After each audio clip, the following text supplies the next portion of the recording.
La gouvernante a enlevé son uniforme pour séduire mon fils. N'aie pas peur, chérie. Touche. J'étais choquée. Elle avait l'habitude de changer ses couches il n'y a pas si longtemps. Et maintenant, elle essayait d'entrer dans son pantalon. Couvre-toi, Louise. Je lui ai montré la porte, mais soudain, mon fils m'a dit quelque chose qui m'a rendue malade. J'aime Louise. Si elle part, je pars aussi.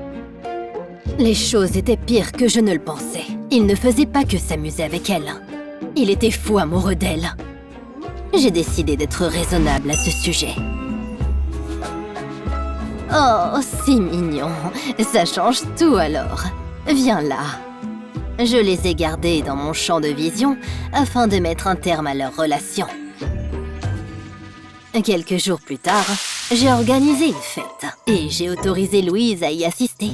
Mes copines étaient là avec leur célibataire et ravissante fille, qui était tellement plus attirante que Louise, d'âge moyen et sans éducation. Seul un aveugle ne verrait pas la différence. Dites cheese! J'étais sûre que mon fils allait tomber amoureux d'une de ses beautés. Charles a alors demandé s'il pouvait faire un discours. Je m'attendais à un toast en mon honneur, mais... Tout d'un coup, il s'est mis à genoux et a demandé Louise en mariage. Je ne m'attendais pas à ça. Désolée, je reviens tout de suite.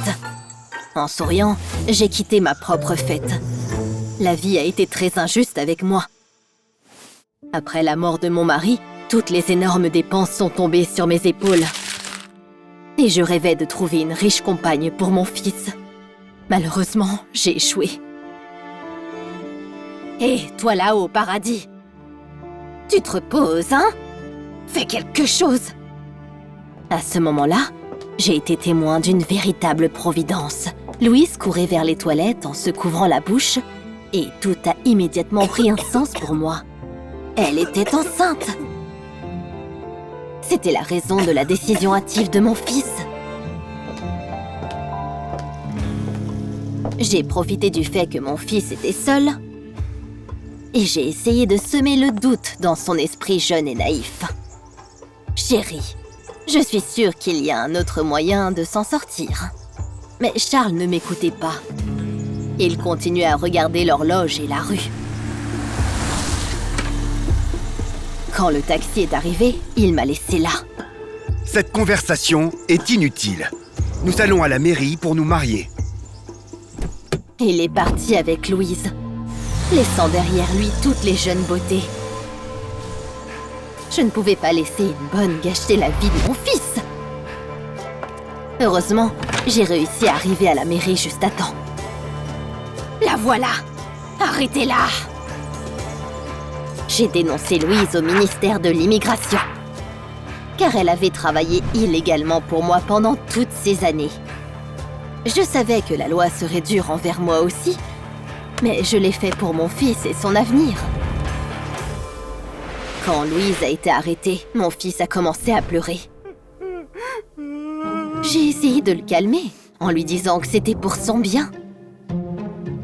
Maman, tu n'as pas idée à quel point tu as tort. Charles m'a dit la vérité. Louise avait un cancer du sein et elle ne pouvait pas se payer le traitement.